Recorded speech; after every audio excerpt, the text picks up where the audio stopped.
¿Qué fue lo que realmente pasó en el día de Pentecostés? ¿Pasó algo como esto?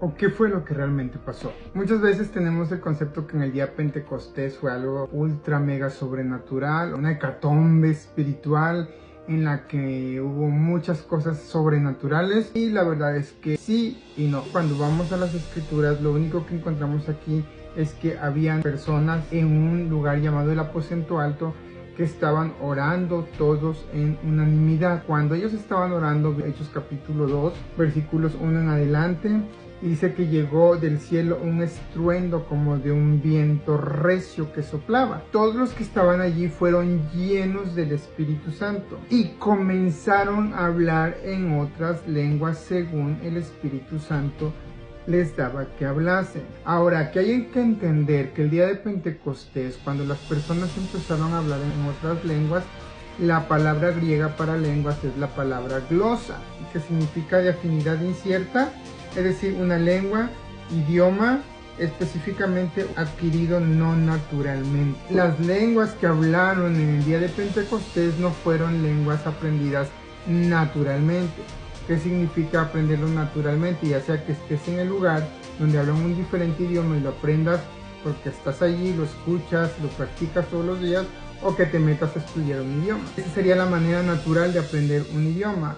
Pero en Pentecostés los idiomas que se hablaron fueron de manera sobrenatural. Pero no fueron lenguas de rabasaya, rea, baseca y los balbuceos que vivimos hoy en día.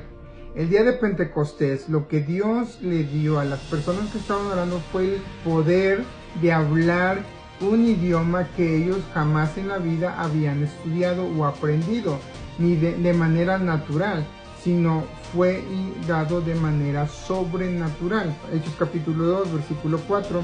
Y fueron todos llenos del Espíritu Santo y comenzaron a hablar en otras lenguas según el Espíritu les daba que hablasen.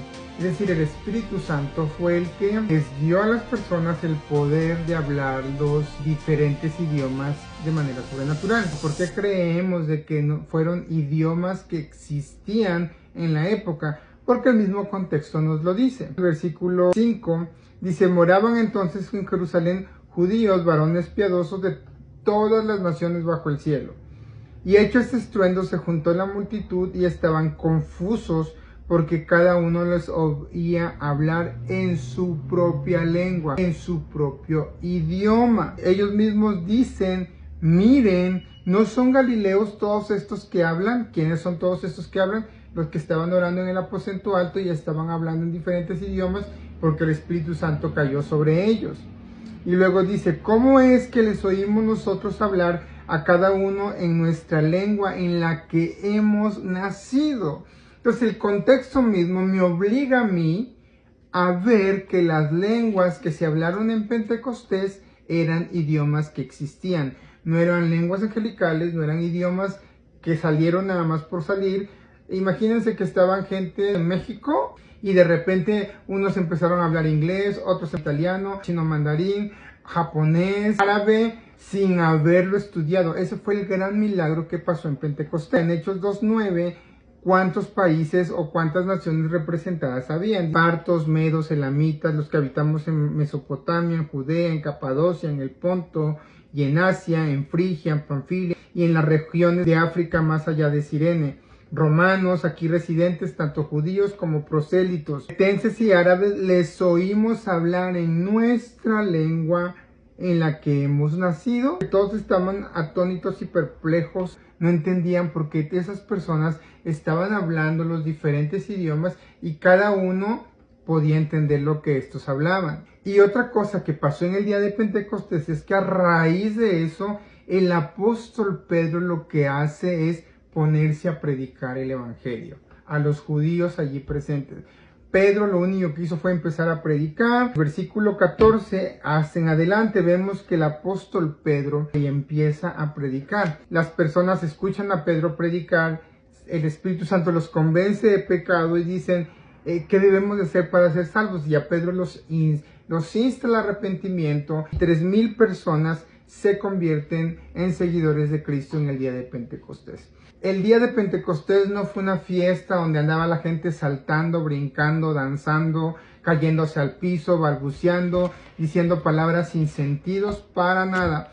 El gran evento de Pentecostés fue la salvación del alma de 3,000 personas mediante la predicación del apóstol Pedro y la predicación de las personas que fueron llenas del Espíritu Santo, que pudieron hablar el evangelio en los distintos idiomas existentes en ese evento.